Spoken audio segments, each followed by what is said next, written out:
Who next? What's next? It's done. What's done is done. Ain't no more take backs. Ain't no more. I'll make it right for you. None of that. It's gone. What do we do, Brody? The healing starts here on the latest episode of Lightning Strike Podcast. Tap in. You know what I'm saying? Share it alive with all your people grieving. Run it up. You know what I'm saying? Let's get the viewers in here. Let's get the rants going. We taking all calls, all all invites, mostly. We Where is this coming from? giving everybody a second to get their little 1 minute rant off. What's good, Norm? How you feeling? What's good with everybody? Tap in the chat. Let us know where you grieving from today. I'm grieving from South Central California, You off wish. Manchester. I'm right off Manchester grieving. I'm in the grievance. Where y'all grieving from, man? Hit the chat. Hit the chat. Let us know where you Bro. grieving from today. Got Angel. He say he grieving from Idaho. Fred say Cali. Boat fan, what's good, man? Ain't seen you in a minute. How are things? Everything good? Um, Isaiah says North Carolina. Say he couldn't wait for this show. I know you wasn't the Bro. only one, man. People was in our Listen, bro. DMs. In our DMs. You know what I'm saying? Although we go Sang it. to the end of the road, still I can't. Bro, it ain't over. It's just starting for us, bro. A tragic end to a somewhat great up and down season. I'll put it like that. Up and down season, right? Um, better than expected in some aspects, Mm-hmm. worse than expected in a lot of aspects. We left a lot to desire, a lot on the table this year, right? Kind of, I don't even want to say we overachieved. I feel like we underachieved in a lot of areas, and I think that was addressed and rectified today. Um, I'm happy. I was sad. I'm not gonna lie. I'm not gonna even sit up here. I was it down in the dumps. I had a Twitter, a 2 day Twitter binge where I was just going off on Twitter. If y'all follow us on, Give him a piece of my mind. I kept calling Brody like, Let them know that the Twitter wasn't me. That was that's specifically me. That's primarily Twitter is primarily me. Instagram is primarily Brody. Um, TikTok we kind of we switch back and forth on TikTok. But yeah, X is like 98% me. 99.5% yeah. me. Um, but I must say, bro, today is a joyous day to rejoice. I was sitting in It's my like a car. funeral. I was sitting in my car and had the phone in my hand. Hold on, should I say that? I'm incriminating myself. Oh my mama. Oh, I ain't mama. never Well, my phone was in my hand, and at an undisclosed location. at an undisclosed location, and I got a notification. And at the time that the notification came across the screen, Isley Brothers shout came on the radio. And it's playing in the background, and I look at the notification from Adam Schaefer. It says the Chargers have parted ways with offensive coordinator Greg Roman. Where Charger takes it. Hey, we need you to Fired them shirts. buy them shirts, press the shirts. If you need help, you know who to call. I told y'all, man, it wasn't no bashing. What up, Norm?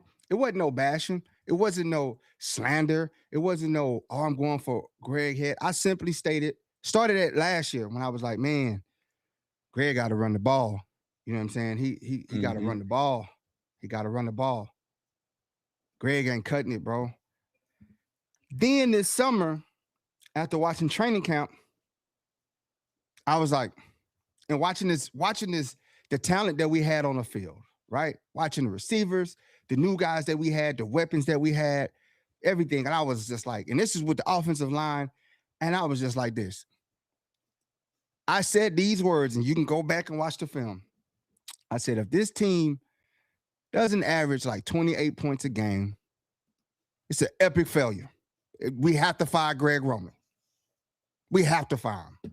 Like, there's no, this is before we even took a snap. I was like, he got to go. He got to go. There's nothing he could do if we don't get that.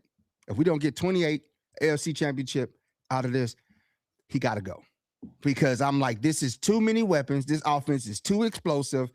It's like Herbert had basically, the stepfather came in and gave him all the gifts that he could ever ask for. He had no Christmases before, and next thing you know, the guy shows up with bearing gifts. So we underachieved in so many aspects. And I think Herbert put a Band-Aid on this season, on a big wound, and he had people fooled. And I kept telling y'all, that's cool, we winning. Yes. Herbert's playing hero ball. Cool, we winning, bro. Like, we had some games where he didn't have to play hero ball. Roman called some great games, and we gave him credit when he did it. We was like, that's the game plan that you need to stick with. But for the most of the thing, everybody kept pushing that line like, oh, it's the offensive line. Offensive line sucks. Offensive line sucks. Offensive line sucks. Offensive line sucks. All right, cool. What you gonna do about it? Right? You a coach. What are you gonna do about it? That was my question since like week 4. I've been gave up on that excuse. Like, we know what it is. We definitely know what it was when trade deadline hit and we didn't get anybody for real. It was like, okay, I know help coming. Yeah, this is what we going into battle with. Norm, you say you was in Ventura today looking for a DJ? You didn't bang my line. Got my contact information. So what up? You know, it goes into the question, like, you know, some people didn't. I said the quiet part out loud because a lot of people didn't want to say it, right? A lot of people were scared to get at tape where Greg Roman got to go. I told you at the beginning of the season, if he don't, he's on the hot seat, and everybody's like, he's not on the hot seat. That's Jim Harbaugh's boy. He ain't going nowhere. And I'm just like, if you don't want to get rid of him, then you got to get rid of Jim too, because you can't keep playing in our face week to week. No, man, this dude, we fell in love with the Herbert style of hero ball and thought that that's the offense. That's how offense is supposed to be. There's just the line is trash. But no, as a coach, I know my offensive line is trash. Let me help them out. Let me help them help themselves. Mm-hmm. Let me call plays. Let me call quick screens, quick hits. And you know what? We said these things. He did none of it. Then you get an interview. You got Chris Rim interviewing Trey Harris, and he says, man, you know, hopefully next year we get some quick hits and some quick screens going, you know, add some things to the offense. Would you look at that? Those are things that you help combat an offensive line. You know your offensive line can't hold blocks, and you know everybody's gonna rush you. Everybody's gonna pin their ears back and just come at you every time you snap the ball, right? And what did we do? We played into it. He had Herbert in a shotgun, dropping back still, trying to stand tall in the pocket while they run these long, complicated routes. It should have been a pitch and catch. Herbert should have caught it, slant, screen. And now what you do is you keep the defense honest. Because the worst thing you want to do as a pass rusher is come out hard on a play and the play's already behind you. Now you all the way in the quarterback's pocket and the play's gone. You out of the play. Mm-hmm. But we did none of that. We did none of that creativity to help the offensive line help themselves, right? These are still professional athletes, right? Granted, they're not the best of the best. They're the bottom of the barrel. But there's still ways you get creative as an offensive coordinator to help them help themselves. And we seen none of that. We seen no game planning. Hell, the Patriots game was man. We walked out there. We had no play. We had no game plan, bro. Like from the jump, you could tell they didn't plan. They didn't plan to play this game at all. Third play of the game, I stopped watching the all 22. I was like, I can't watch this again, bro. They brought seven in the box. I only rushed 4. And it was confused as hell. Free rushes on the edge, one up the middle, ran right past Becton. I was just like, take me out the chat. And I do mean right past Becton. So now what do we do? Let's look at some of the chats, man. Yeah, man. They fine up the chat. People got questions. People got recommendations. Simone Hoke say G-Ro gone. Norm says Mentor family is very happy here, but he probably can't pass up a head coaching job. My take, and I know this is probably like out there. I say you pay Mentor some great money, a handsome wage, and you keep him and you tell him Jim contract ends in 2 years, 2028. You say, hey, you the heir apparent. You make him assistant coach, pay him money, and you can hire within. You don't have to worry about the Rooney Rule. If you write it in this contract that in 2 years he'll be the head coach, make him assistant coach. You make the progression laid out. That's how you keep him. He's earned the right, I think, to be a head coach. I mean, it's the reason why 8 teams have called for him. All 8 vacancies, now 9 with Mike Tomlin stepping down. But they Steelers haven't listed him yet. And I'm pretty sure they probably put him on the list to make a phone call to. So do I want him out the building? Hell no. Hell no. The selfish part of me, hell no. But what's in his heart? Does he want to be a head coach? He's been in the NFL for 2 years. Does he feel like he want to take on that task? It's not an easy task. Head coaching in the NFL ain't easy. You got everything. Everything's on you, bro. You got to go hire your own staff. So, I mean, he had 2 years to learn under Jim how to prepare and prep as a head coach, right? But then it's different when you got to put the whole plan together, where you got to merge the offensive plan and the defensive plan, special teams, players' personalities, all off-field, on-field things, practices. Everything is yours, bro. Everything is yours. So is he ready for that after 2 years in the NFL? I mean, we shall see. We know he can call defense. 2 years, 2 top 10 finishes. Dennis says Roman should have never been hired in the first place. He wasted 2 years of Herbert's career and left him bartered and injured. He says he said bartered and injured. I hope Herbert doesn't become Andrew Luck 2.0. He said, I hope Herbert has a voice with the new OC. I think Herbert needs to be a part of that hiring process. I think Herbert needs to be in the room and be able to help facilitate what he needs. I was just about to say, I think he's earned that. Yeah. At least a discussion of what do you think in that process for sure. Yeah. Definitely I think that he needs to sit down and play chess with the coach. Oh man, Instagram lit up too, bro. Jesus. You always neglect them folks over there, man. I know, man. Don't ever love our Instagram family. Charge it to his mind and not to his heart, as Pastor would say. That's what I feel, man. I feel like they did the right thing with removing Greg Roman and Mike Delvin. I know a lot of people tried to kick the can on these guys and try to say, oh, it's the offensive line. Yes, offensive line was an issue, but at some point, when it's a known issue, it becomes a leadership problem when you don't fix it.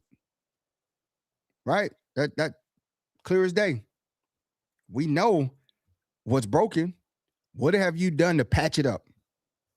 All right.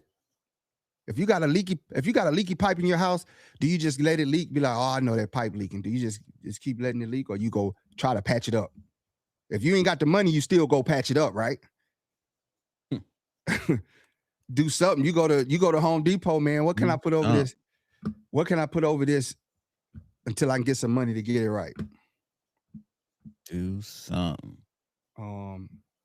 Sai says he want McDaniel or Dober. Put in the chat who y'all want as the offensive coordinator. Who y'all would like? Straight Raw says he's grieving for Marietta.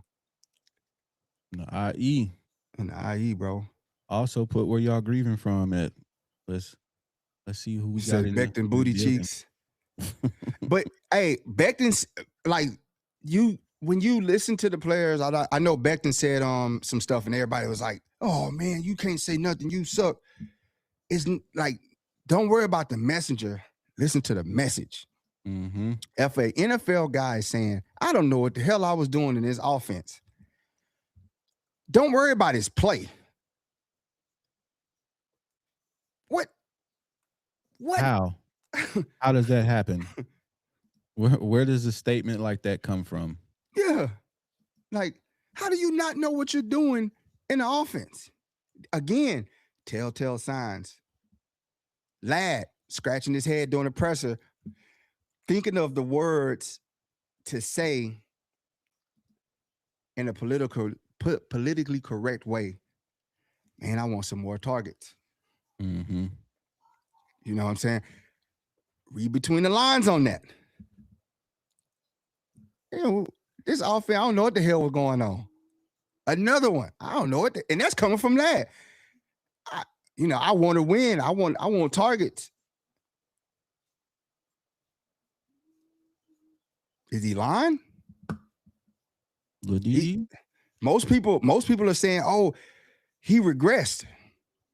He didn't regress. He just didn't have a coach that utilized him. Joe says Stefanski number one for me. Keep Stefanski. Keep him away from Chargers. Nah, I'm good, bro. Jim says McDaniel, then Dable. Over here on TikTok, they burning up McDaniels. Mike McDaniel. Bofan says Jake Peets. It's a lot of Mike McDaniels over here.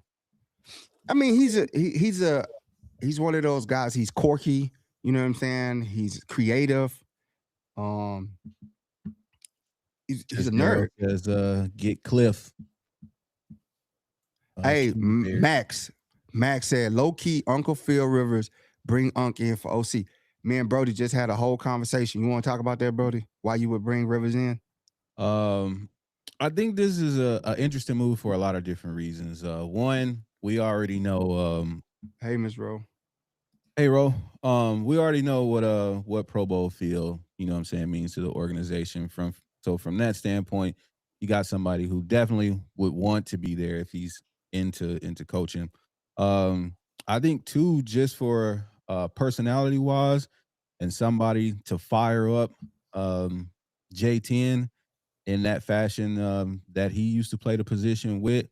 I think Phillip Rivers would definitely be on the sideline, not in the box. He's gonna be screaming. He's gonna be looking and yelling and probably on the refs and all of that. And I think it's needed. I think also Phillip Rivers is one of the last of the quarterbacks who actually read defenses like that and changes calls at the line, calls audibles, check to something else. And I think him paired with Justin Herbert would be an amazing connection just from that standpoint. Learning how to read defense. I think Phillip Rivers would be great from a preparation standpoint. And being able to see what the defense is doing and automatically knowing where to go when they're in a certain situation. So I'm hoping, I know earlier, I think in the last week, they were talking about some teams was making some phone calls to Phillip Rivers, but I hope our team is making a call to Phillip to see if he's available and what that looks like for our organization. I think it would be a great hire. With a lot of things that I think Phillip Rivers could bring to the table, especially at that position. Coagulate. DC Man says Rivers will not leave his son this year.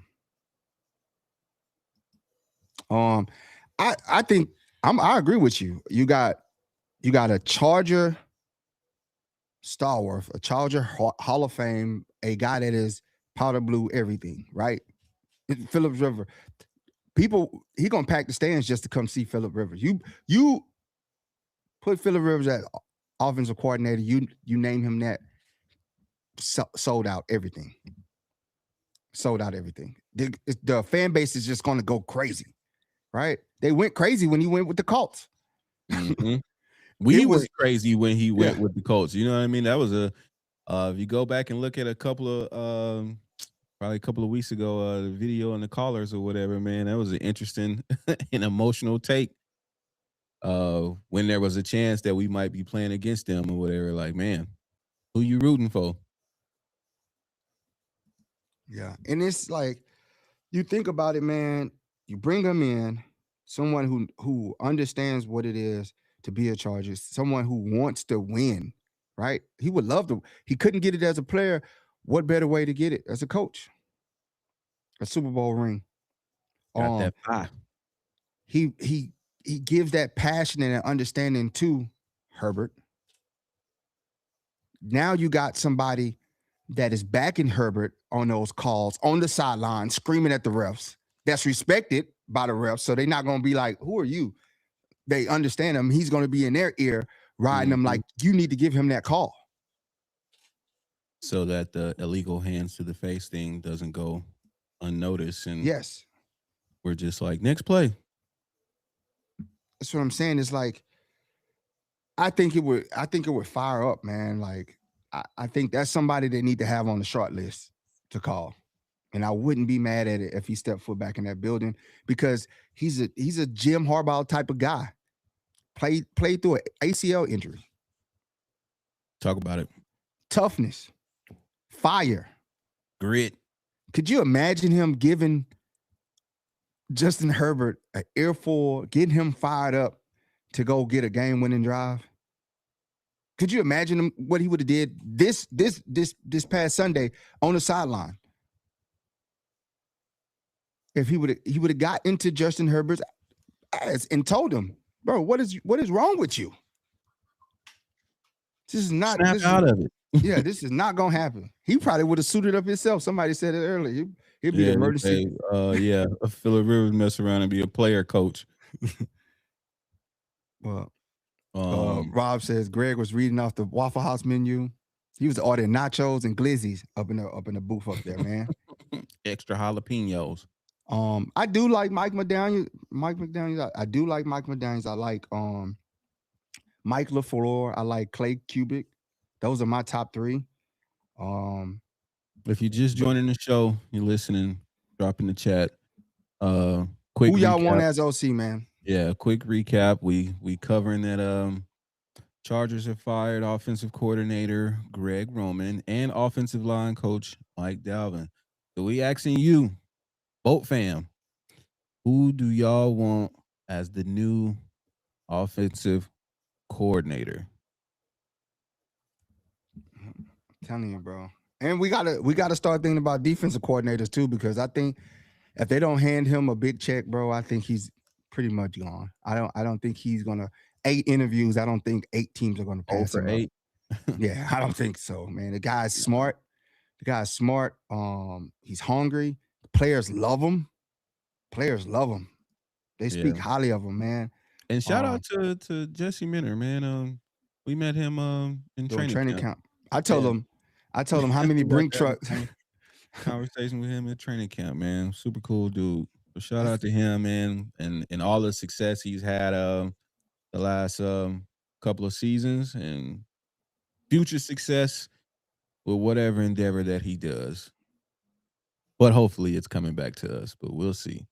Mike it's a long off season ahead of us, boys. And Mike says nothing but love. Watch a couple movies. We need a real number one receiver that can get open. Or maybe we need an OC that can scheme them open. I mean, if you think about it, we got enough talent on this roster where the OC should have been able to call a number, say, "Hey, let me get Trey open on this play." Let me get Lad open on this play. Let me get KLS. Let me get Keenan. Let me get QJ. It should have been like that. OG. It should have been like that. All right, we down here. We need a seam route. Let me get OG on it. We didn't see no explosive plays from the offense whatsoever in 2 years with Greg Roman. We seen glimpses of Very it. few, yeah, very few Like explosive plays all season. previous year, you blow Patriots out 42-7 because you came out, you stretched the field, you used Darius Davis. He was out there doing things that we never seen him do. Lad on goal routes. I mean, you just open it up. Then you just shut it back down. Inconsistency got you out the building. I'm so happy, bro. Cheeseburgers and everything else. Oh man. We did have a great season, but I think what we fell in love with was what not football. We fell in love with the heroic actions of Justin Herbert, and he just ran out of magic tricks in the playoffs. Playoffs, you can't do that. Just can't. We shouldn't be leaning on Justin Herbert to be a hero for 4 quarters. If he's going to be a hero, it needs to be when we need him to be a hero. Not every snap. We need him to run, every scramble, down, fighting for my life. What did you say? The Patrick Mahomes Yeah. package? Basically. I mean, I think you led the show with discussing it, but and I know a lot of people are on the Justin Herbert and his inability to X. I'll be the first to say Justin Herbert definitely didn't have his best game Sunday. It was not by and far his best game on Sunday, but this dude goes out there every game and lays it on the line. Every single game. Like at some point, when does everybody else offensively or offensive line wise, or I'm not even gonna say the offensive line, I'll say coaching wise, come up to where he's at? Somebody has to at least reach to his level and be like, yo, like last week was an atrocity. We're gonna do everything in our power so that this next week you don't gotta go out there like that. And that never happened. Never. Was there some plays that he could have made, some throws that he missed? Like, absolutely. But if every single down it's hike, like and we talking like third play of the game. If you go watch, you don't believe me, I want to say like second or third play of the game, he hikes the ball. Becton It was blocks third. nobody. It was third play. That's the one where they came. They put 7 in the box. Nobody. And it's already, oh man, this is the type of Sunday we finna have, huh? Defenders already in the backfield. You got to miss the first one, find some way to scramble, and then get to whatever read that you're going to get to. And then boom. Hopefully that's the right read or whatever, but it's like there's zero time because of the play calling that is being run. It's taking too long. Receivers ain't even had a chance to break out of their route yet. It's 2 people already in Herbert's face. And so, I mean, at the end of the day, you know, if you're a fan of football and you just watch football, you saw it with the Chiefs this year. Patrick Mahomes was single-handedly carrying the Chiefs. And he got injured. It was a wrap. It was done. Done. He put a Band-Aid over everything that was going on in that offense. I mean, week 1, he almost won the game himself. In the first week of the season. But yeah, I think I'm not one of those people that's like, oh, you know, he's finally got to win. You know, he's 0-3 in playoff games. Like, yeah, he's 0-3, but totality of the situation. And again, I'm not absolving him of the performance on Sunday. It was not his best day at the office. It definitely was not. But I think the wear and tear on the season, like this guy is literally out there with a broken hand. Like, tell me the last time you went to work sick at your job. Last night. You know what I'm saying? Like, tell me the last time that that you went to work with anything ailing. You get hurt on the job, and the first thing you want to do is workman's comp. Cut it out. Like, you you want compensation. You not checking back in. This man has literally been out there every week. He get hurt on Sunday, breaks his hand on Sunday, leaves the game, come back in, has surgery on Monday. Sometime around Wednesday, he already back on the practice field, taking snaps. And we questioning, do we move on from Herbert? Like, move on for who? Who do we go get? Who are you replacing Justin Herbert with on today? Make it make sense. Drop it in the chat. Let me know what you think. I don't think we need receivers. I don't either. I think we got a hellified roster, right? What we seen this season was just a lack of schemes to get them open. The receivers are going to do what the coaches want them to do. That's the only way they're going to play, right? Tell me a receiver that had just an atrocious game this year. Just name it. The routes they ran, they're on top. If you watch them, they're on top of each other. I know everybody's on Keenan hard saying, oh, Keenan didn't even go for the football. That wasn't for Keenan. If you watch the route, Ladd pulled up on the route.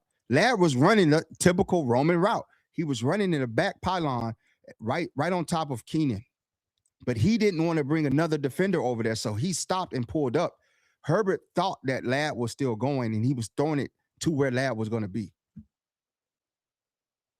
That's why Keenan did he looked behind him because he know, hey, on this route, Ladd's supposed to be here.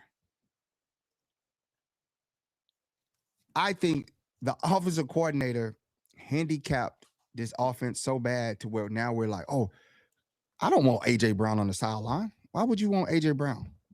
This man ain't happy with winning. His team winning, and he's selfish. In a nutshell, the Cliff Notes version of. And then Herbert's running. Listen, there's no design play where a quarterback scrambles out the pocket and throws. That is on the quarterback making a play. The play is the quarterback to make it from the pocket unless they design the play to move the pocket, and that's not a scramble. That's the play design. But Herbert breaking out of the pocket, looking upfield, keeping his head upfield. Now he's in a scramble drill. The receivers are breaking their routes off and getting open. He missed Ladd on that one play, and everybody's like, oh, bro, do you know you take off running? Here's the thing. Here's the sequence. He feels the simulated pressure because the worst thing as a quarterback is the pressure, instant pressure in your face. If you get pressure up the middle on the quarterback, he's going to have a long night. So he sees the pressure in his face. He steps to the side. He knows people are coming behind him, but he don't know where they're at. So he just sees, all right, I can just take this and run. He doesn't look back upfield because even if he looked back upfield, if he would have stepped to throw, he don't know what's behind him. So he just took the run. It's easier to say when we Monday morning quarterback, hey, Ladd was wide open. But hey, bro, this dude running for his life. But that's like the second play of the game. He running for his life. Yeah, in real time. Yeah, it's like you got pressure right up the middle on you. It's the worst place to be. And then because of the blocking scheme, because of the route running, we couldn't have a running back there to catch passes out the backfield because we had to have him as an extra blocker because they will not block the linebacker sitting in the A gap, meaning that why is the linebacker coming through the A gap and he's supposed to be covering the receiver? I mean, the running back. So either the middle of the field's open or just send the running back out right where the linebacker comes from. Quick. Or send a tight end right there. If he's going to come through the A gap, send a tight end right there. But Mike says he want a selfish receiver. Why? A Gotti numbers and no wins? Fantasy. That's about it.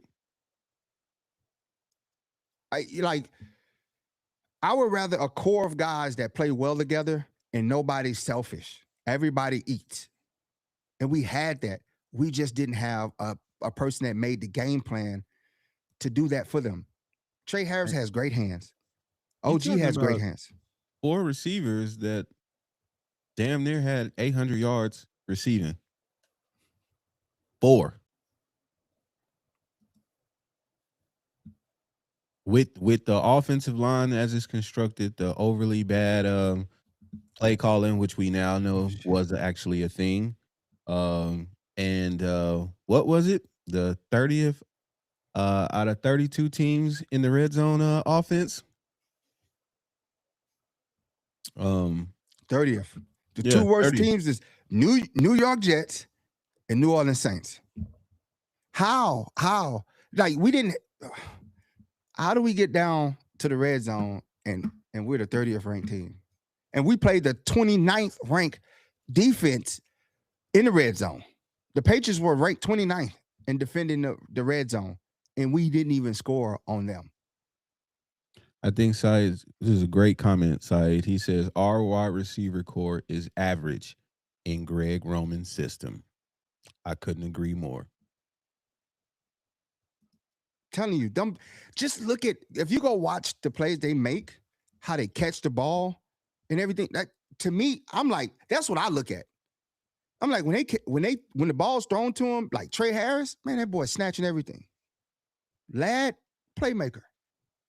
We've seen them all make huge catches this year, multiple times, when given the opportunity. The problem is they not given the opportunity often.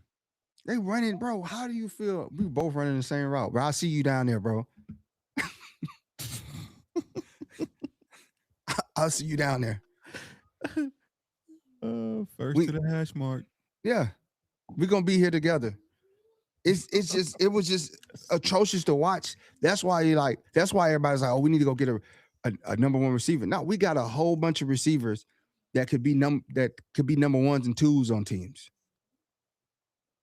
And it's a great thing to have because they don't have egos. They're not selfish. Like the AJ Brown, bro, you won a Super Bowl and you still crying? No, I'm not. You don't see Smith doing that. You don't see him doing that. No, I'm good on the financial hit that it would probably cost to get him or the draft capital or whatever it is. Like I'm straight. And then still got to worry about if his locker room presence is going to be a cancer or not. Like, And then we seen what he did against us. He dropped like 3 passes for big plays against us. I don't think Keenan's. I don't know, man. I don't know. It's a lot of money they got to spend. They got to extend QJ. If got to give option on QJ. How y'all feel about that? Hit the chat, tap in, let us know how you feel about exercising 5th-year option on Quentin Johnson. It says everybody like, man, they want AJ Brown so bad, man. But AJ Brown, he had more drops than QJ. He did we not watch the game? He yelling at the coach, and he just dropped 2 back-to-back key passes. That probably could have won him the game. He dropped 2 passes against us that could have won him the game. Yes, he's a good receiver, but I don't like the antics, man. I don't. He's not a hardball guy. They don't need that They don't need that distraction. You see him in Herbert's face yelling at him, "Give me the ball!" Like it's 4 other receivers he got to get the ball to, bro. Jim says how much if over 15 million? No, I think the minimum is 15 million. Was it 17? Like if they pick up his option, they got to pay him 17 million because he's a tier 2. So if they extend him, they probably can get him around maybe the 10 to 12 million a year range. Maybe in there. Maybe he takes that. I don't know. He says QJ isn't a hardball guy. Why not? QJ character. He don't have no, from what I see, no character flaws. Everybody, I mean, this isn't even they love QJ in that building. And not from the players, like the workers. They has one of the best personalities on the team. Yeah. He's tough too. Got people saying decline the 5th year. They're gonna have to for 17 million. They're going, if they're gonna keep him, they're gonna pay him. The fact that they haven't declined it yet says they're looking to extend him because they can't pick it up. 17 million, especially when you're trying to sign OA, you got to extend Tua. You got so many other contracts that's coming up, man. So we got cap space, but y'all talking about going to get receivers when we didn't. I don't think that's the problem. I don't either. I think the interior of the line and depth pieces should be the main focus, and one more tight end should be the main focus of them in the offseason. We don't need an Alec Pierce. We don't need a ball hawking receiver because we have a core of receivers that work well together. And I'm telling you, you get an offense coordinator in there to unlock that talent. Imminent, bro. Like, we ask y'all, come to training camp this year, and y'all will see what we're talking about. The talent. We didn't even unlock the talent of KLS, man. Just the ability to stretch the field. They didn't even use Darius Davis in that role to stretch the field. We didn't even stretch the field this year. Not much. And when we did it, paid off. Cowboys. But again, man, we don't need him to be Robert. That was on Greg making him a 50-50 guy. Greg made him a 50-50 guy. Should have been a slant guy. Yeah, and with the right offensive coordinator, they're gonna unlock that. Yes, Lindenberg. Let's go for Lindenberg. Si. The center from the Ravens. Says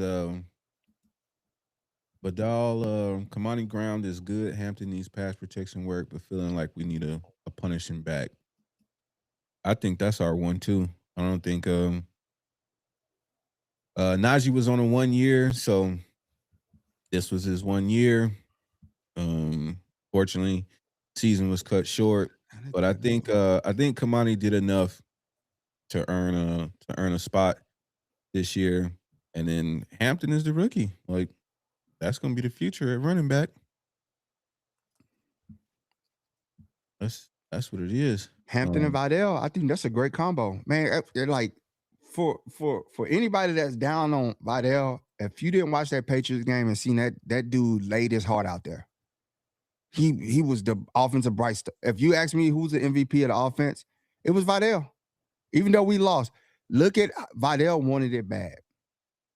He was making nothing out of something, and he was trying his damn hardest. Matlock missed the block on the goal line. He went backwards into Vidal. And I don't know why they was running up the middle. Why don't you just run into the outside like you had so much success doing this year? But that's neither here nor there. We ain't got to worry about that no more. We ain't got to talk about it no more.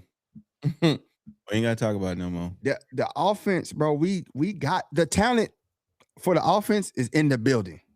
The offensive line is the question. Now, in the offensive coordinator, you already rectified the offensive coordinator position by making it available. And if there's offensive coordinators out there, I guarantee you this is a prime job. Right under, I say probably Lions being number one for OC because you're walking into a great position. You got Jared Goff, you got Amon St. Brown, you got Gibbs, you got what's the other running back? Montgomery. Maybe not Montgomery. I don't know if he's gonna be there this year. LaPorta. Like, you got a great thing, and they got a defense. So you walking into a great position with the Lions. I think when it comes to offensive coordinator position openings, I think the Lions are at the top of the list because they are They got everything that you need. So 2, I would say either between, it's a tie between us and the Ravens for number 2. And I think we edge them out because we got the running backs, we got the receivers, we got the tight end. We don't have the offensive line. Right? But that could be rectified. You signed Lindenberg at center. That shows up a lot right there. Throw the check at him.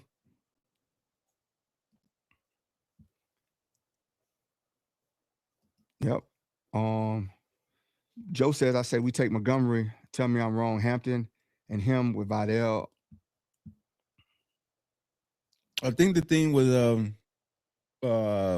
Montgomery is Montgomery won a significant ball share. Yeah. Yeah. I mean, he's running. You look at like last year, he was kind of split carries with Gibbs, and then Gibbs had a breakout year this year. So it was kind of the same like AJ Brown situation. He's frustrated because he's not getting and Gibbs is a monster. I mean, but how can if Montgomery wants that, I can't even look at Montgomery and be like, I can't give you, bro, I'm going to take away from Gibbs? Who's being Are you crazy? Week in, week out. It's like it's hard. You know what I mean? These players want to be in a position to make significant contributions, but man. Yeah. Let's read some of these comments. Max on Instagram says, bro picked up a fumble and took off with it. Romeo says Vidal could start for many teams. He absolutely could. I'm telling you, man, Vidal was the only one on the offense that showed heart. He showed heart, bro, and desire on the runs, bro. Like this dude, they had him in the backfield. He get 3 or 4 yards just from sheer power, sheer will. Keeping them legs moving. That's from sheer will. Just his blocking effort, his taking on free rushers, just trying to save Herbert, just trying to just like salvage what he could, bro. I got A Angel over here on TikTok says, I don't think we need another back, to be honest. The 2 we got are solid. Production was great. DJ Kalam says, I really want to see Keenan and Khalil back. They deserve a ring. We win it next season. I think Keenan might be doable. I think Mac won't because of the money. He would have to, because now we got to remember, we got to pay Oweh. Got to pay hella people. We got to pay Tua. We got to pay QJ. We got to get paid Lindenberg. You know, and we got a whole bunch of other guys we got to sign back. So I don't think I love Mac, man. I love what he brings to the game of football. I love what he brings to the team. But it comes with a price, man. It comes at a price. And it's like, am I going to pay Oweh and have Mac take snaps away from him? You know what I'm saying? Like, unless he comes, they can work out a deal. He come in for $8 million, $5 million for 1 year. DJ Kalam says Keenan seems more like the money guy. That may be true. That might be true. Larry says Vidal making chicken soup out of chicken poop. Jay says Vidal was a beast. He was blocking linebackers tough. I'm telling you, man, that boy Hart. That boy Hart, bro. That's how. When we sat down with him and did that interview, you could just feel his energy. All he wanted was a chance, and told him, I already know he get that chance, and he did it. He got the chance, and he earned the right to be the number 2 back. Definitely. And he carried the load as the number 1 back. He did. He did significant. Given the offensive line that we had, I think if we had a average offensive line, he would have had a phenomenal year. Because once he got going, his confidence got built. Dude was making nothing out of something, bro. Man. Making something out of nothing. I said that wrong. Yeah. They said Kamani hustle hard. Jay says we do have the 2 best salary cap entering second best salary cap entering 26. We do. We got a lot of money to spend. Yeah, we gotta give Doan money.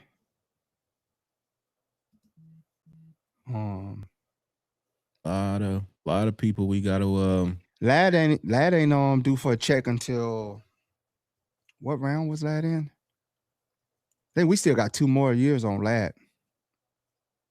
He was second round, so he got 4 years. We still got, this is gonna be his 3rd year. You probably start talking to him this year about the extension. Says, are we signing Najee? I don't see a need to. No.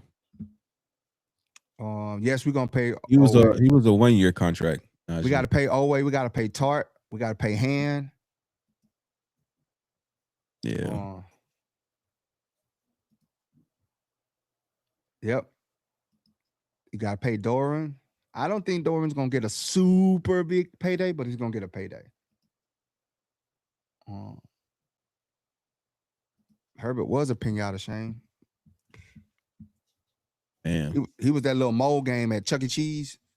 What's that? Whack-a-mole? Whack-a-mole. Mac says if Mac were to leave, I'd be okay with him going to Buffalo where he went to school. It would hurt the heart, but Chase that ring, my man, he ain't win a playoff game. That's another thing. You know, I would love to have Mac back, man. He's a leader of the defense and everything, but it comes down to business and money, bro. Like, who are we losing? Business, money, and role. Yeah. Max Jr. says J.K. Scott has some dookie eye punt. Man, he can go. Listen, Bud Dupree can go because he's soaking up a lot of money. I think J.K. Scott definitely can go. Becton can go. We can press them shirts now. 75 can go. You 75 gotta go. Crying? You see 75 crying? He had the tears in his eyes, man. How? 4th and 9. 4th and 9. First of all, it was so many atrocious things in that Patriots game that happened that it was just like, if they didn't fire Greg Roman, I promise you, I'm telling you, if they didn't fire Greg Roman, I was not renewing I was going to go cancel my season tickets because I was not going to go. We still was going to do the tailgate, but I wasn't going into the stadium to go watch Greg Roman offense again. I was not going to go do it. This guy, he did it against the Colts, right? He showed you signs in the Colts where they walked down the field and they just walked the time down instead of being hurry up where they could have still won the Colts game. Then he comes to this game, hurry up offense, and they're subbing people out. Everybody knows if you sub people out, they got to be allowed to sub in. Only time they won't do it is 2 minute mark where they won't wait on them. Larry says 75 can crawl he wants. Then 75 just a 3-man rush.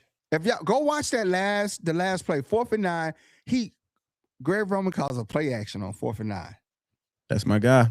To end the game on 4th and 9. We only had 30 yards rushing with the running back, but he calls a play action on 4th and 9. That just tells me that you had no game plan whatsoever to call a 4th and 9 play action. Ain't nobody believing you running nothing. You Justin Herbert. This is in your hands.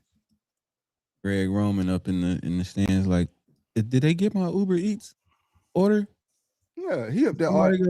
Somebody go check on my jalapeno poppers.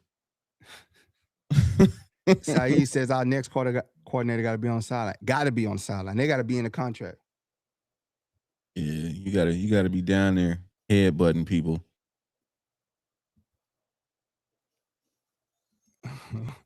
I'm telling you, man, it was, and then they had a 3-man rush. One nose tackle rushed and got past Zion, 75 and 73. If you go watch that last film, those 3 dudes are like this. And Herbert is getting put in a coffin. Hilarious. Like, wait, what? Like Herbert is not without fault this game. He had one of Yeah, I his done worst already said it. games. Yeah, it's definitely. But I must say this, man. This dude willed us to 11 wins. I would say 10 of those wins was all Herbert. The Steelers wins wasn't well, 8, because the Cowboys win was just a good play caller. But I would say 8 wins Herbert put this team on his back. And we thought Herbert running around, being a hero was normal. Scrambling left, throwing right. I'm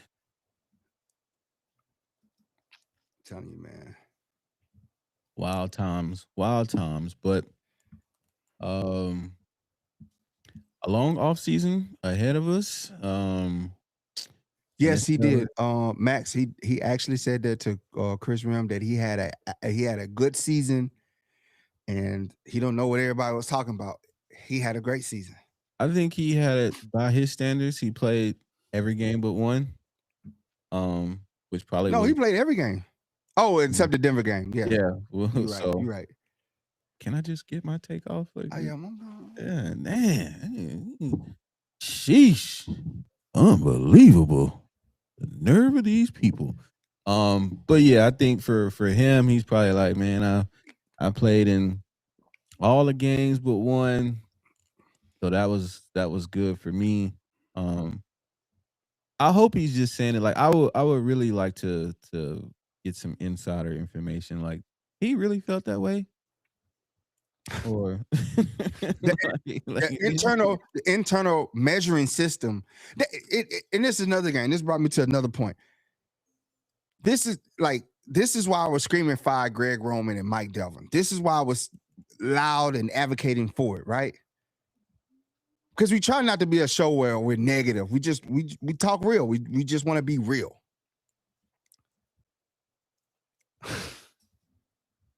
It's so much egregious stuff that happened that you had to pay attention to. And we all seen it.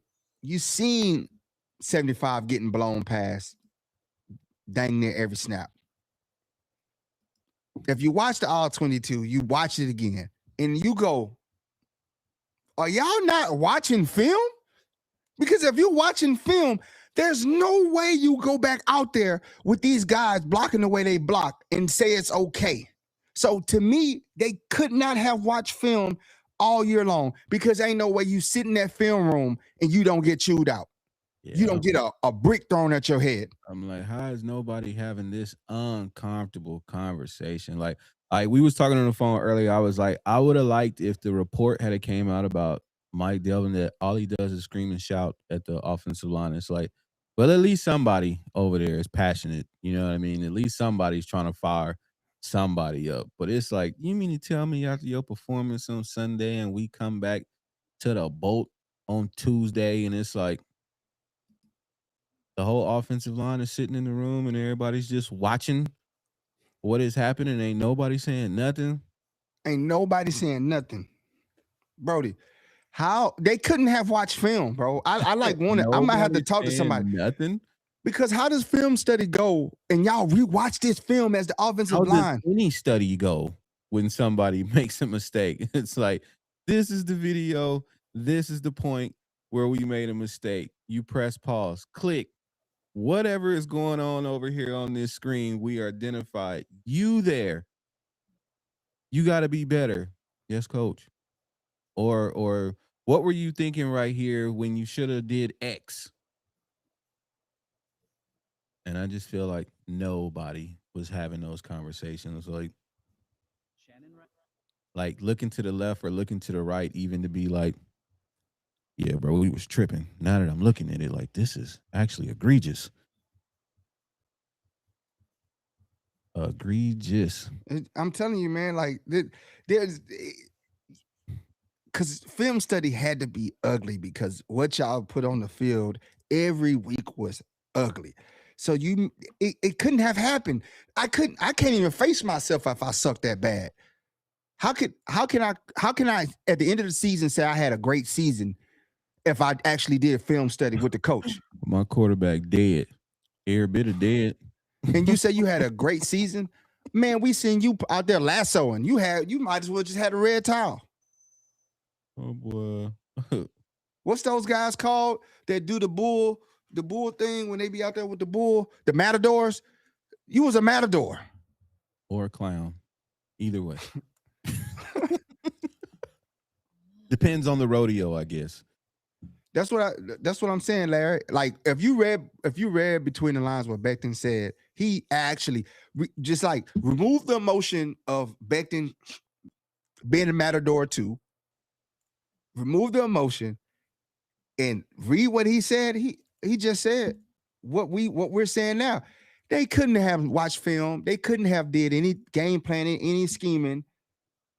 They was like, hey, break the player, break the projector. Like people had COVID every time film study came around. Like, we didn't even take it in increments. Like, all right, guys, last week we didn't pick up any stunts. So you know what we're gonna do this week?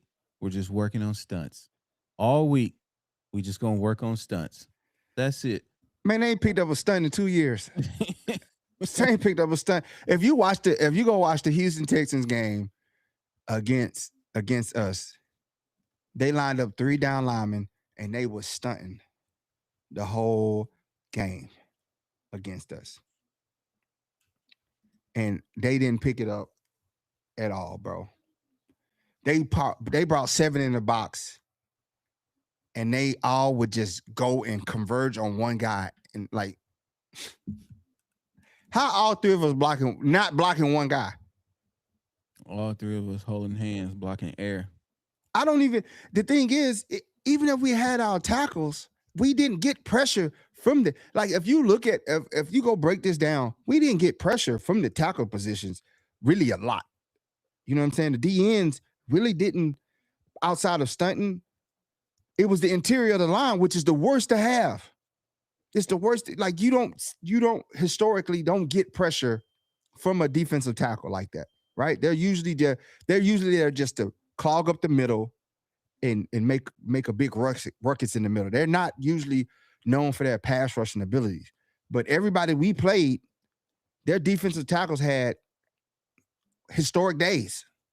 Man. Y'all historic days with no man in this chat. He been waiting for this moment all season. Y'all done got sucked in. Break away now.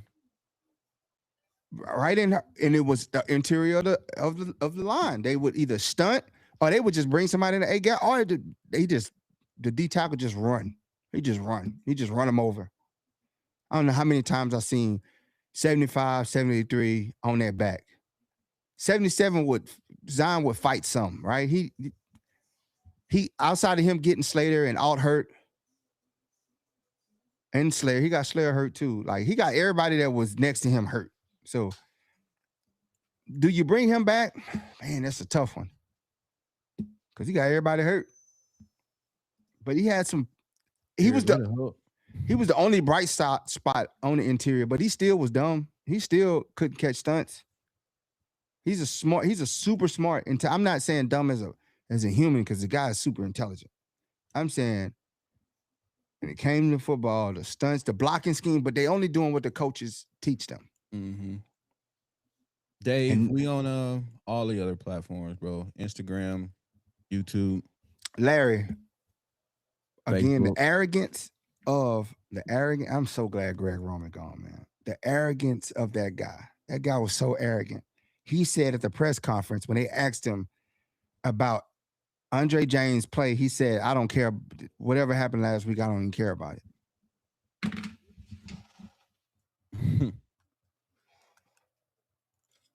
Andre James had a quite a good game against the starters of Denver. It wasn't too shabby. It was some plays where he gave up, but he gave up less than Boozman would have, or 75 would have gave up. Bozo the Clown.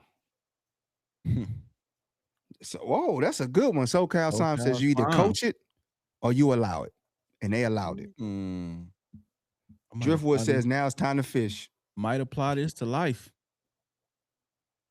Jay Fitter said Roman is the devil. Shout out Jay Fitters, man. He got some of the throwbacks, man. If you looking for like old San Diego Vintage Charger, Dago pieces.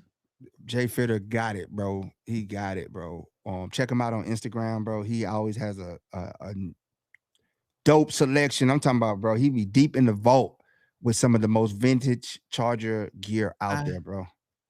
Exclusive, hard to find, one of one, only one left on earth. Jay Fitters got it, bro. Holla at the dude, man. One left on earth. J_FITTERS. Holla at the dude, bro. Mm-hmm. Got that drip. Got that drip. He says, do not pay Zion more than 10 to 12 a year. He's slightly below average at pass blocking and can't get a push in the run game. Still can't figure out a basic stunt. None of them. None of them. We're going to have to bring stunt doctors in there. Stunt man, Evil Knievel, offensive line coaches.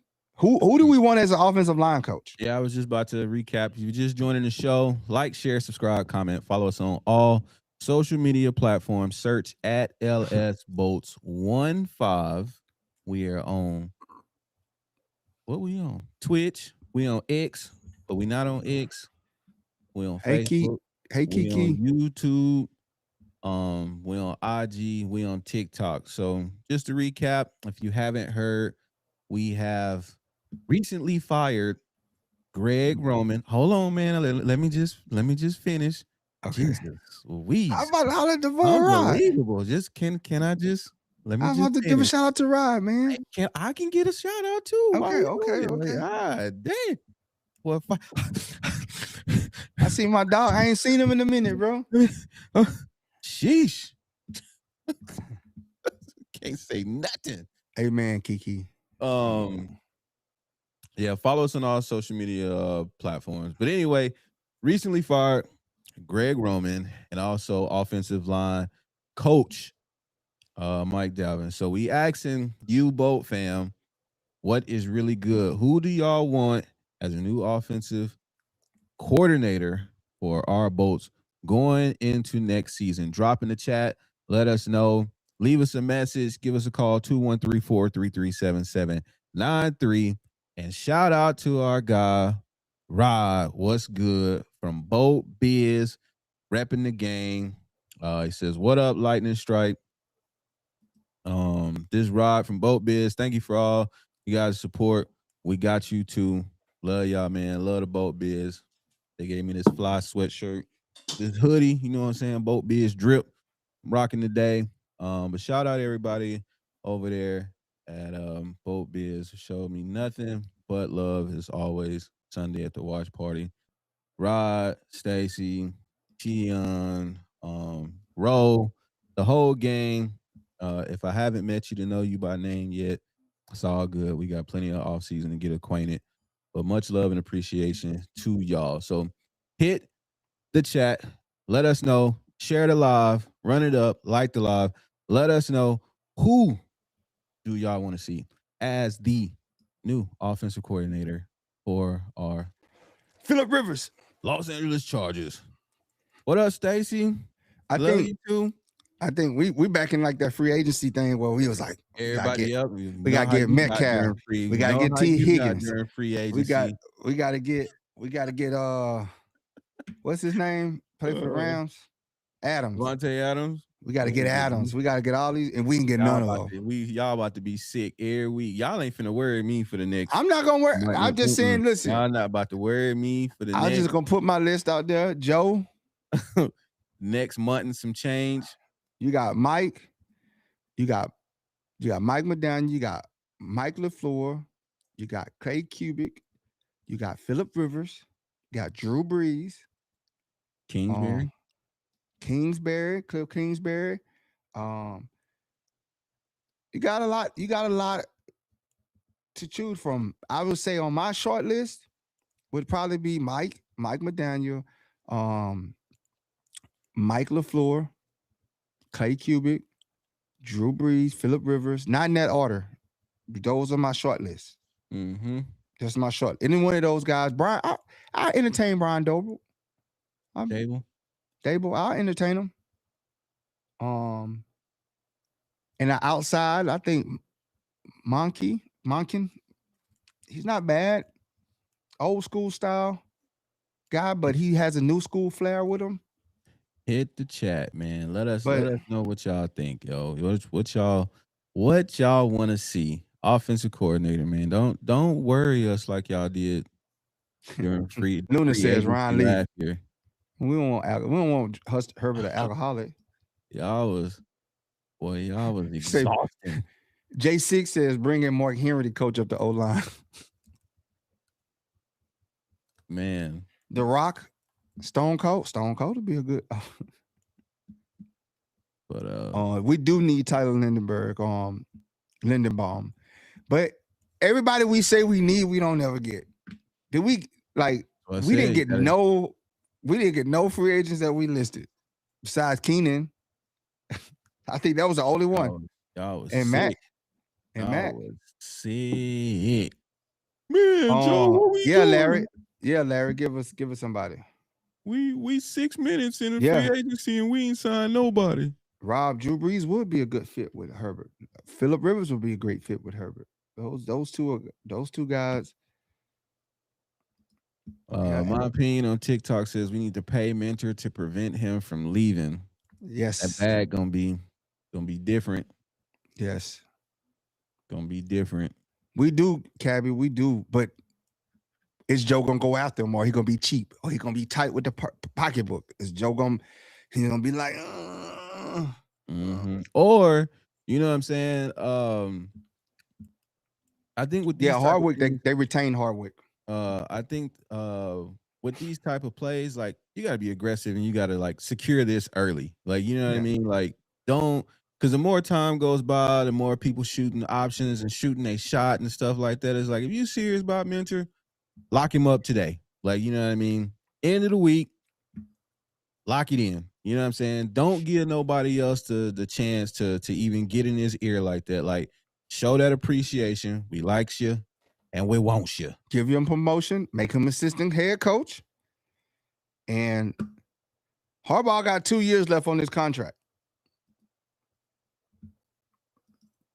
He's going to be about 64, 65-ish. Do you continue on with him? Like, what does he have? Does he want to go enjoy life? He said he want to coach till he dead. So and he got to get Jay Herbert in the Hall of Fame. So he got some work to do. Jim Harbaugh says to take this O-line seriously, we need to draft a first-round guard and get the best free agent center and Tyler Lindenberg. Do not overpay Zion if we keep him. Thanks for all the great shows, guys. For sure. Appreciate you. What up, Dave? Dave in the chat, he said we're not losing Mentor. Yeah. Danny, Philly OC spot available. I'm sure they're in the lines are the most attractive. Nah, I don't think Philly's more attractive than us because the AJ Brown situation, the Jalen Hurts situation, the limited. You got to look at it like the Lions is the most attractive. I feel because as a team they're complete. They got the offensive line, they got the receivers, they got the running back, they got the quarterback, they got the tight end. They're ready to win now. You can walk in as an OC and be like, man, I'm good. I think we're tied for second with the Ravens, being that we got Justin Herbert, we got the receiving core, we got the running backs. Our only question is the interior of the line, right? And the health of our two tackles, right? Slater, he spoke on his exit with the reporters, and he was like, I'm ahead of schedule. I'm 100%. I'm gonna be 100% by training camp. He's like, all I know is football. All I do is football. That's what he said. Football. That's probably why he got divorced. Larry, which comment you talking about? The Tony Romo one? And we and when we met, when we sat down with Slater, he was headed to go work out and train for the season. Mm-hmm. So no, Larry asked what I just read. Tony Romo. Tony Romo. I mean, he's not a Charger guy though. I mean,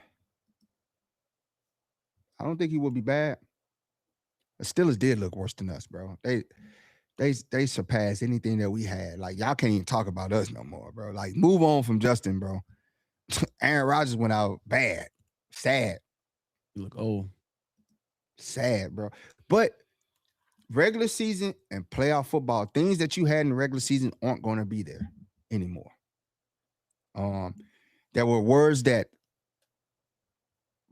the players came up to the Patriots players saying that, man, we didn't know what defense y'all was playing, meaning AKA we wasn't prepared. We didn't do no film study. Offense went home early. Defense stayed late.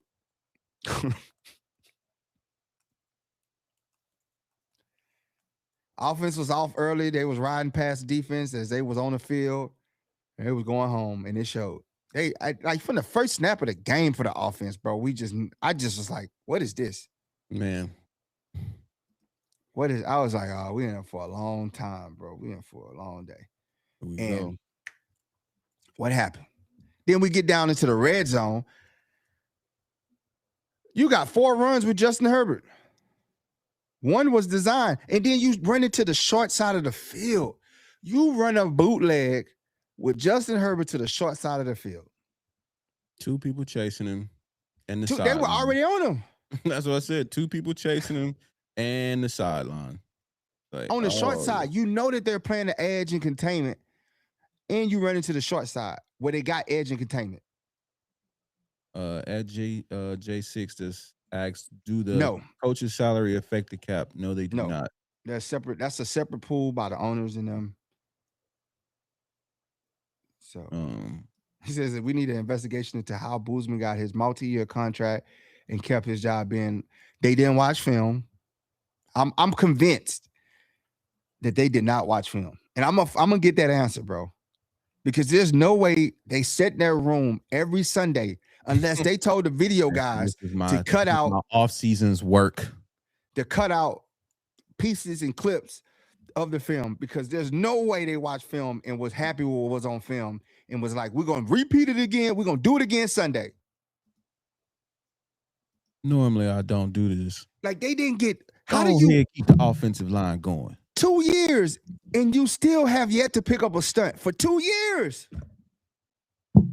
2 years. Normally, I don't do this, but go ahead and 2 years, keep the bro. offensive line going. I'm telling you, 2 years, you ain't pick up a stunt in 2 years. You couldn't have watched film. 2 whole years, cuz. You couldn't have watched film, bro.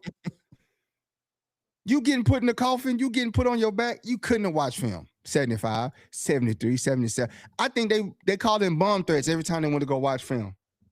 They had to call in bomb threats. 55, 25/8.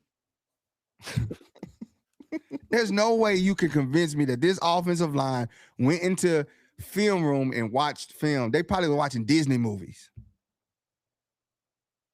Because I would be terrified if I was 75 to go into film and watch me get put on my back. Take that C off I would have walked up to him, take that C off your chest. Right now. You embarrassing us. Ripped it off his chest like T.I. ripped that chain off Nunu in ATL. Man, Larry says that Jim Harbaugh, I have an issue with Mike McDaniel about the O-line. Look what happened to Miami, although he had a good play caller. Although he's a good play caller. He says, Shane said they were so bad. It was like double agent domestic terrorists against their own team. I mean, they was just like, hey, bro, Herbert in the back.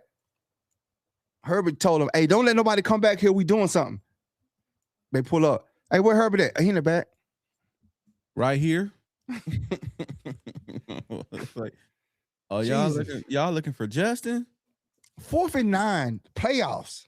4th and 9, everything on the line, and you don't even give it your all. Like 3 linemen, 77, 75, and 73 whiffed on blocking one dude, bro. How do we bring them back? If the new coach comes in and he got these players on the roster and he watches film, he gonna slide his chair back, walk down the hall, get out. Today. I'm telling you, man, I'm gonna get to the bottom of this. Did they watch film? y'all watched them. They film was Jamarcus Russell film that he had on them DVDs. They watched the same film that Jamarcus Russell had. Whole bunch of blitzes. A whole lot of booty talk 12.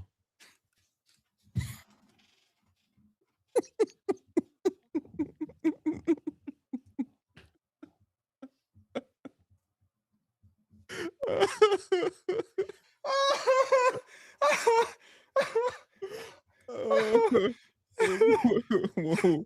What kind of tablet is that, Jamarcus? You are something else. Did Mike Delvin know how to fix the screen for them to watch it on projector, bro? I'm convinced, bro. I know I'm hung on this, bro. There's no way they watch film, bro. I'm telling you, they had the same film study habits as Jamarcus Russell. They was playing a game thinking about Cancun. Call me crazy. John Gruden for OC. Same kind of passion as Harbaugh and a film junkie, not afraid to get out the guys. Phillip Rivers would be the same. Vinny, you think Phillip Rivers as OC doing film study? He would. I know he don't 30 Dak gummits. God dang on me, Dak gummit. Dak gummit. You guys gotta freaking move your feet. I'm telling you, bro. It was like the teacher when it came to film study. It was like the teacher rolling the cart out there with the TV on it, and everybody put their head down. Oh, that projector? Yeah, the transparency screens on it. Everybody put their head down for film day. It's no way they watch film, bro. It's no way they watch film, bro. Like, There's no way. Jenkins, your substitute teacher for the day. You like, yeah. Telling you, bro. I would love Rivers to be in there because he don't cuss. So just imagine getting chewed out by somebody that don't cuss and that's passionate. You got 53 Dak gummits, freaking gosh darn it. Him and Jim got the same type of energy, bro. They'd be in there chest bumping on the sideline. You know what, bro? Let's hire Rivers. Let's hire Rivers for the OC job, bro. Gotta go poach him away. That's what I'm talking about. Parnell said he locked in with his season tickets. Section 419, row 4. My boy in the early with it. Hey, let me hold some, big dog. You had to stun on us all in the comments. Vinny says, I know he would, but I doubt he would give up that Alabama life unless he could fly back home every night. He could do whatever he wants as long as he's in the building coaching. Man. Phillip, come back. Oh, hey, you know a dark horse? Carson Palmer. That's a dark horse. Look at what he did with Santa Margarita. I can't even say the team. Anyway, they just won the state. I know it's like, oh man, he's a high school coach. He was an offensive quarterback, right? And a decent quarterback, a fairly decent quarterback. And he just took his high school team first year, won state in the hardest division in football in Southern California. The Trinity League, won the league, won the state title. Carson Palmer. I mean, if we don't you got Mike McDaniel out there, you got Brian Dover. I don't think Mike McDaniel is not going to get another head coaching job, right? He just went to the Lions for their OC job, and I think he might. If you're going to take an OC job, why wouldn't you take the Lions job? They're ready now. You got a lot of great OCs. The two OCs, Mike LaFleur, he's not available, but him and Clay Kubick, they're both not available, but they're coaching. Clay Kubick is under Kyle Shanahan, and Mike is under the Rams coordinator, Sean McVay. They're not available, but you offer the ability to run it, right? Because they both don't call plays for the 49ers. Kyle and Sean McVay call the plays for their respective teams. And I think offering that, saying, hey, you come here, you're going to be the OC. You're going to call your plays. You're going to set your schemes. You're going to do everything. I think that would be enticing for them to come. And then you get two guys. You got the choice out of two guys to come from dynamic trees of offensive coordinators and leaders. You know what I'm saying? Coming from the Kyle Shanahan tree, coming Mm. from the Sean McVay tree. I think two innovators into the new style and new scheme of NFL offenses. Both of those guys ushered in a new style of play calling, and I think they've done very well for themselves. And people that came from their tree has done very well as well. And I think you see their style of play starting to rub off on a lot of teams because their tree is growing, right? Some people said bring in guys from Sean Payton's tree, McCormick, Michael, Carmichael. I I like Sean Payton, but I think his is dying out, right? Sean Payton's is he's a pass aggressive guy. He uses the running back more and screen and in an extension of the passing game. Um, so We shall see, man. I think I'm not gonna get into the whole wish list and stuff because y'all gonna be just like how he was in yeah. free agency. I think. No, Shane, we're not looking for Eric the enemy. We good. Can I finish? Yeah, my bad. Yeah. um, but yeah, it's just this long drawn out wish list. I think ultimately is who's the best for the price. I do believe this is a critical point of the franchise right now. Selecting who this next offensive coordinator is really gonna tell how serious I think you are about winning um in the franchise. Um you're gonna have to spend some money. Nothing nothing cheap does not come without costs. Yeah. And historically, we haven't spent a lot of bread when it comes to singularly paying somebody like just that bag like that. So I would be interested to see who we forking over all this bread to. Because again, if you want Mike McDaniel, you don't have to go get Mike McDaniel. You know what I'm saying? You have to make him an offer that You go ahead and give him some powder too. most likely, and you might have to put some THC in that vape. But yeah, you gonna have to go get him. Like it's not gonna be one of those like, oh, we gonna throw you this little minimalistic offer and then expect him to be like, oh yeah, I'm gonna come over here when there's another team that's gonna be like, bro, we're gonna give you the um we're gonna give you the keys. So um I'm saying be aggressive, Chargers, go get us somebody who's gonna help Jay Herbo get over this hump. And let's get to it, man. 2026. Let's run it up. Let's go get these O-line pieces that we need. Draft well and hit the season running. Says Luna says Spanos does not like spending money. I think he's changed in that aspect, man. I think he changed. They gave John Harbaugh a bag, and then we got one of the biggest coaching staffs in the NFL. That's money. That's money out his pocket. Shane say some powder. Yeah, we're gonna need some. Larry said, I'll offer Mike McDaniel free powder all day. I mean, he can get it right close. I'm sure in Miami he has some high quality out there. You know what I'm saying? Some Blue Magic. Yeah. The brand name, I stand by it. Pascal says Mike LaFleur understudy is Nate. I can't say his name. He says he could be an OC since LaFleur is not available. Quick question: why some OCs will be on the field and some in the booth calling plays? Is that a choice? I always wonder. It's a choice. It's usually a choice of what they want to do. I feel. My personal opinion: a good OC is on the sideline.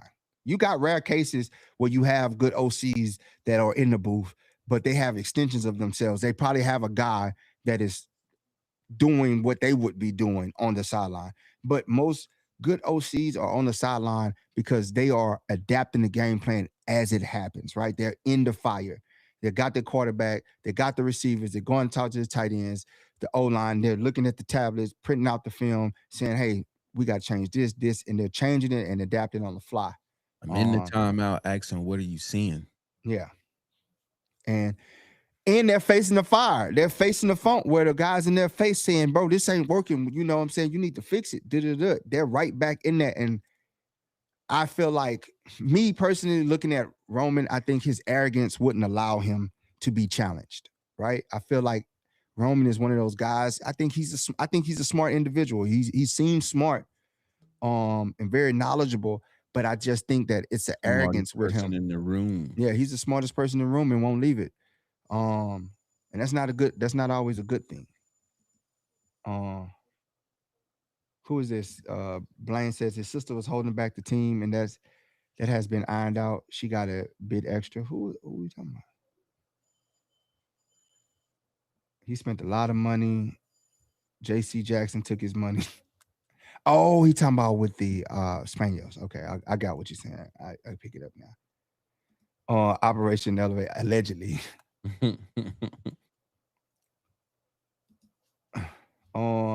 Mentor should be our head coach. I mean, that's the case for that. Athlete experience over here says on TikTok says Mentor is gone after this year. Can we all agree with that? I can't agree to nothing until the writing's on the wall. I think there's a strong case for him to leave. I mean, he has 8 opportunities to leave. It just goes down to, are we willing to offer him that bag and some guarantees, give him an assistant head coach title? What does he want? Yeah. How does this impact your family? You go from being in the West Coast where the weather, everything is nice, family situated, and you like, boom, we headed to Pittsburgh. Cam says, wouldn't want to grab OCs from teams that didn't have play calling responsibility.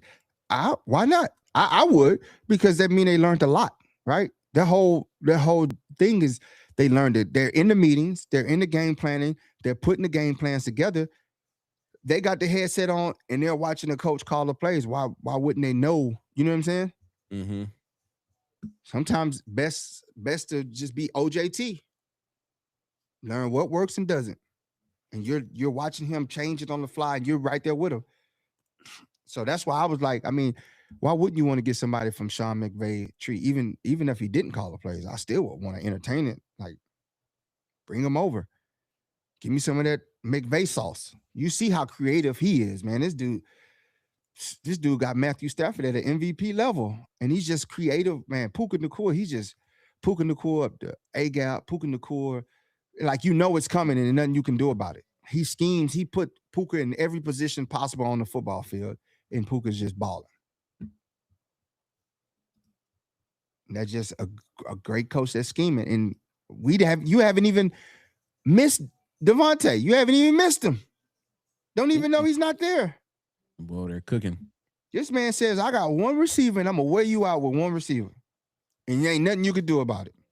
You know it's coming. That's the crazy thing about it. You know Puka's coming, and there's nothing you could do about it because they have game plan up such great routes and schemes for him to get him open that is absolutely nothing you can do about it. He could be lined up in the backfield. He could, like, I seen him come through the A gap and catch a route, bro. That I was like, what in the world? Greg Roman would never do such a thing. Greg Roman would go, all 4 of y'all go routes, but I'm gonna line y'all up on the same side and y'all just run straight down the field. Okay, guys? All right, on 3. And Herbert, don't change your play. Because that was another thing. I don't think Herbert was allowed to grow under Roman. I don't think he was allowed to make many adjustments. I think that if you look at it, Herbert didn't make many adjustments when he got to the line, right? I'm not sure if he quite had the ability to. Larry, you're not about to worry us all damn. Larry says, "Look, guys, all I'm saying is get an OC that would help and fit for what kind of quarterback like Justin Herbert is, 11 of your comments. and of course fix the line. Leave me the hell alone. Are we doing that? I think they're gonna do that. Blaine says curls at the 8. All 5 of y'all. All 5 receivers go curls at the 8 on the same side. I'm gonna line y'all up. We're gonna run quads right, Everybody go to the 8-yard line and curl at the same time. In sync. Trash. We shall see. We shall Bro, see. it was we got a lot to choose from, man. And I just hope they get it right, man. As I said, Pat's OC was able to scheme Hunter open for a couple of plays, including the TD. I'm sure a better OC would scheme QJ Ladd, Trey. I'm telling you, OC gonna walk into this and be like, bruh, I'm about to cook. I'm about to cook.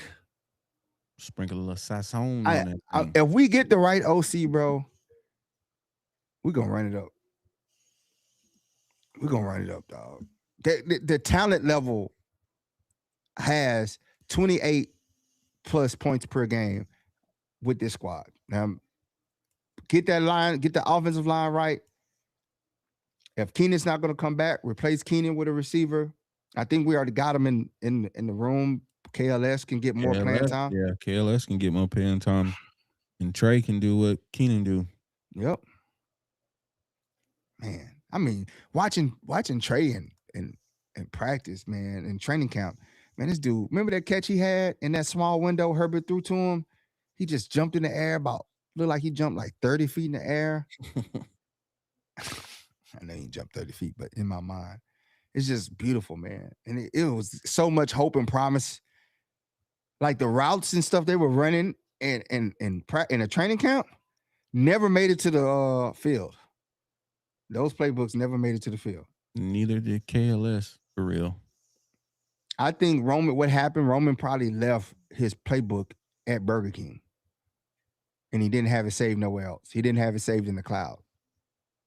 He probably went to Burger King to go get a Whopper, a double Whopper, buy one, get one free, extra mayo, and he left the tablet in the bathroom. Here we have it. He was beat up, man. It just showed at the end of the year, man. Showed at the worst time for Herbert, man. He deserves better.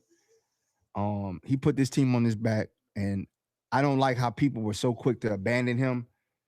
And like he already get enough criticism. He already get enough criticism. And it's hard, man. Like you got that monkey on your back. You haven't won 3. First of all, it's hard making it to the playoffs. First of all, kudos to him for making it to the playoffs 3 times in 5 years. Right? He's gonna get over that hump. Peyton Manning didn't win his first 3 playoff games. And he's one of the greatest quarterbacks to ever play this game. You marry him up with an OC that they are connected, and watch him flourish and watch this offense flourish and watch the rings come. We got 4 more years to win our 2 Super Bowls.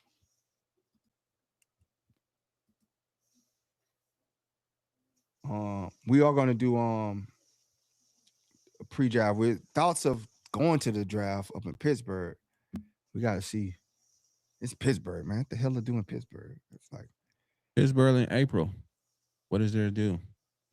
I just think of it like Cleveland, bro. It ain't nothing to do. It's just like I think it's just like blue collar, old cement buildings with rust everywhere, like working class people, just gray, gloomy.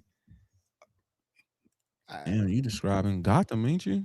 I mean, that's what I think of Pittsburgh. Like, I mean, I don't think of it a bustling city. Boy, describing Gotham. Next thing you know, Joker popping out. You know what I'm saying? And Mac Daddy said all that matters is Roman is gone, bro. I'm telling you, man. I was gonna go help him pack out his locker, bro. I was gonna do a live countdown till Roman was gone, bro. Mike on TikTok said they got a casino next to the stadium. Well, you already know what that means. Then that just tells me everything I need to know about the city. Well, it's poor. If you got a casino right next to the stadium, it's a poor city. Because one thing poor people do best is gamble. For that one shot, ooh, you sitting on that slot machine, ooh, I'm pull it out, bro. Ooh. Number Marlboro 100s right to the face. It ain't a casino in a rich part of town. I ain't never seen a casino in a rich part of town. Because they give you that illusion, the casino get that illusion of getting rich. Give me your $1. That's all I need. Get rich. And what we do. Here's $10,000 that I don't have in hopes that I win. You win 500 one night, but you done lost 30,000 in your lifetime to them. You win 500. Operation Elevation said, how y'all feel about clink scale? I'm still in denial, bro. I'm still holding out for Jesse, but I think that he will get a hard look. I think they will interview him for the job. Jim says, I think they got Stoops in Pittsburgh. It might be worth a trip then, Jim. You know how I feel about it. we gotta get our live going from the stoop. He says, I wonder if they're going to keep Cleveland.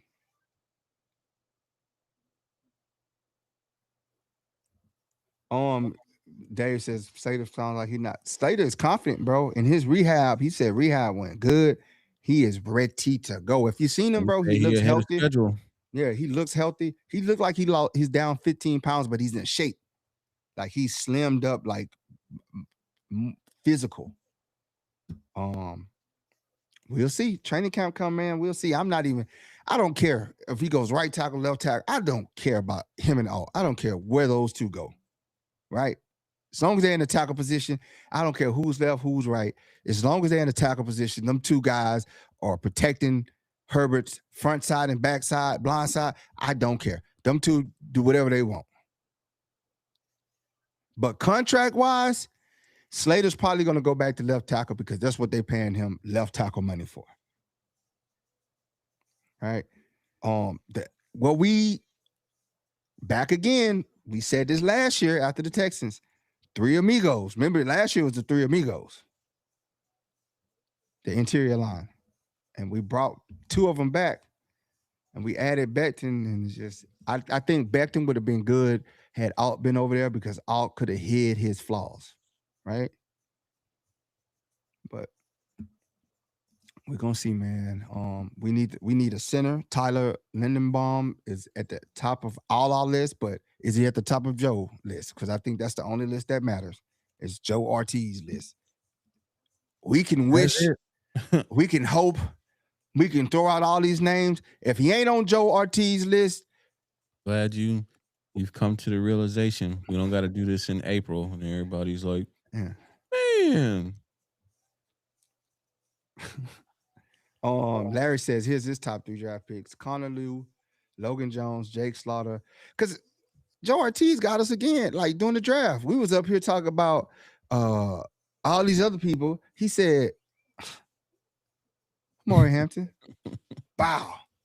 Trey Harris, bow. Like, nobody predicted anybody that we picked. Nobody had Maury Hampton on their list. 30.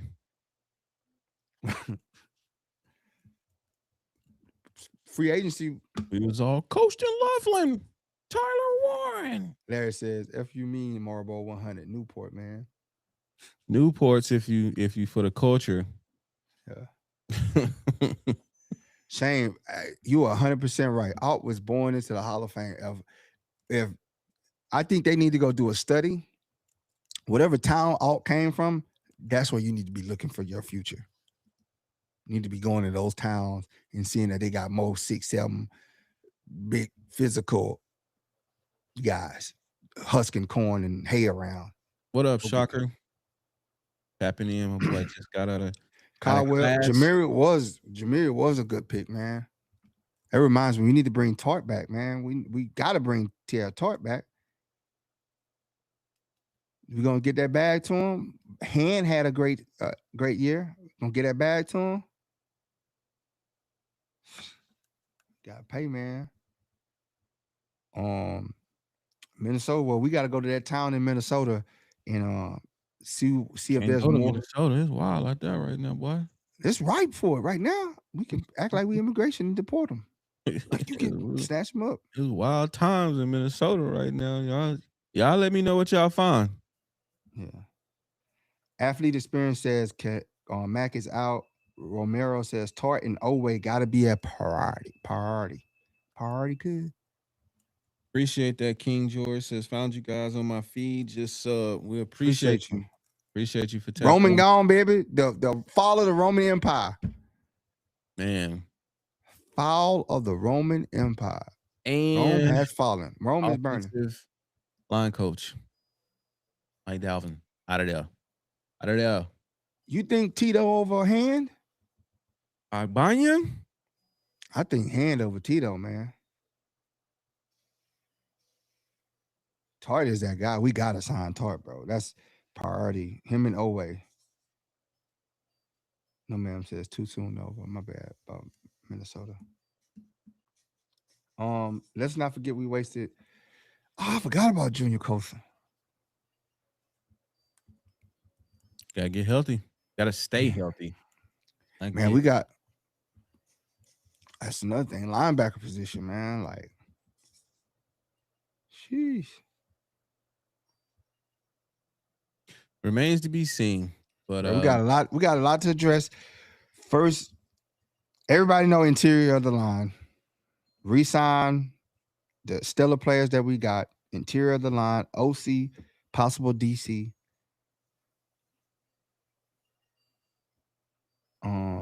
I'm gonna watch that. Who got? Let me get the Netflix password. Dang, 80s baby said the same thing as the guy over here. O-line coach from he says, yeah, I'm not tracking any good offensive line coach. I ain't gonna even lie to you. I haven't. I know they was talking about the guy from Iowa being legit. I mean, why wouldn't he? It's Iowa. Like that's where O-line come from in the Midwest. They just breed offensive linemen for some reason out there. Owe and Tart bring him back. Mac on a cheap deal. One more again before he retires. Howard McDaniels is OC. Get Tyreek and let's go get that chip. They always just want to bring it on. You just you. I was shaking my head with you, but when you said Tyreek, I was just like, yeah, I'm good. I'm out. let me out the chat. Literally. Gabriel said Marlo Wax over Junior Colson. Need to get a running mate for Dayon. Yep. Wax did have some good plays against Denver. He showed some good flashes. And preseason. Jim Harbaugh says 14-3 season incoming with at least 2 playoff wins if we get this O-line, OC, DCF mentalities right. I'd say Super Bowl. If we fix that O-line, we get our players back, and we bring the right coaches in, why not a Super Bowl? Straight up. We could have won this year if we had an offensive coordinator that schemed well, because moving the ball was not a problem for us. Getting it in the end zone, the red zone was the problem. Finishing was the problem. Cam, we're not doing the AJ Brown thing. He is not a hardball guy. He is a cancer. Great player. Can't lie. Great player, but all that whining he do, he still dropped 2 passes in the clutch. And you arguing with your coach, do we really need that? Do we really need that distraction? That's not fire. That's ignorance. Fire is when you mess up and you on the sideline holding yourself accountable like, my bad. I'm going to get that. My bad. But fire isn't demanding the football, then it gets thrown to you, and you drop it and you in the coach face arguing with the coach. It's your fault. That's Larry, that's Marlo Wax. Luna says Bill hungry for a Super Bowl. Oh Lord, we got Bill in the chat. Here we go. Who woke up Bill? Who? Bill. Who? Oh, exactly. Exactly. Lord Jesus. Bill has entered the chat, y'all. What are you talking about? I guess that's my cue Yeah, to bid you adieu. It was nice chatting with y'all. When we coming back, man?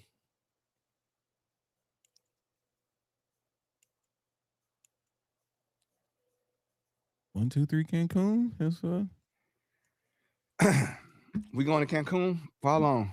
I'm going.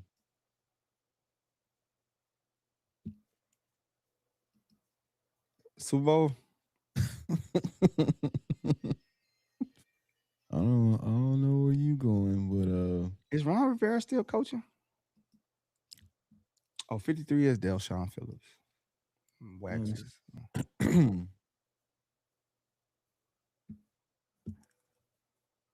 I don't know what are we doing, man? We're gonna give him one more on Friday. Bring Yeah. us your favorite moments of the season. Let's talk about it on Friday, Then we taking the 2-week trip to Cancun. and then we going to Tunica in Mississippi to run it up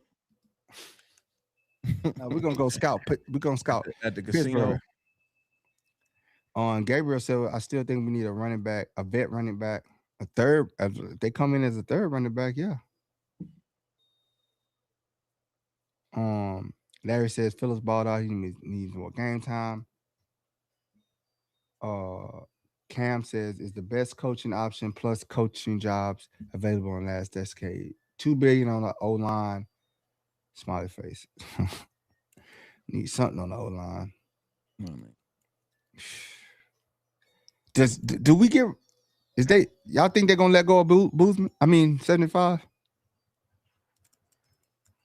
Next time, Dragon Ball Z. This His protector gone. His protector gone. He exposed now. Man, crying nephew. Yes. What up, Dro? What's really good, man? How the baby? If Minter goes, let's get Riverboat Ron. Man, I haven't had that. I haven't heard that name in a minute. Ron Rivera. Where's he at now?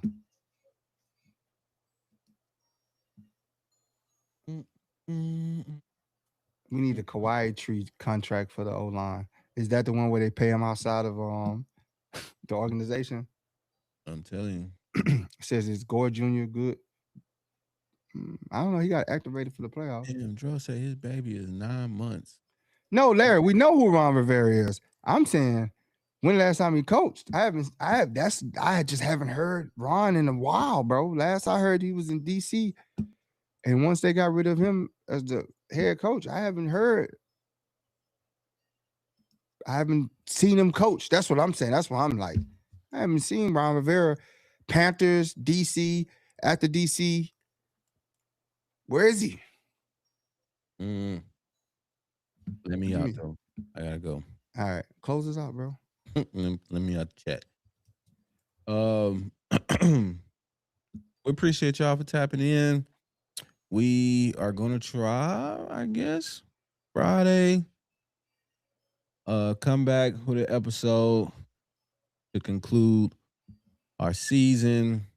Then we're gonna take a short little vacay and then come back for the off-season format. Get back to it. But we appreciate each and every one of y'all tapping in with us, man. Liking, subscribing, sharing the live, engaging on the social media with all the content that we drop. Greg Roman gone, y'all. So is the offensive line coach, Mike Dalvin. So the healing starts here as it always does and always will at Lightning Strike Podcast. Like, share, subscribe, comment, follow us on all social media platforms. Search at LS Bolts 15. You can find us on Twitch. You can find us on X, but we not on X. Find us on Facebook, Instagram, YouTube, and TikTok. And with that, we're gonna tap in with y'all on Friday. Bring us all your favorite Charger moments. Just tell campfire stories about the season, whatever you got from the tailgate to the game to SoFi to away games to all of that. We're gonna talk about it all. So with that being said, shall bid y'all a good evening. And Ron Rivera is the general manager for University of California. All right, we out. Yep.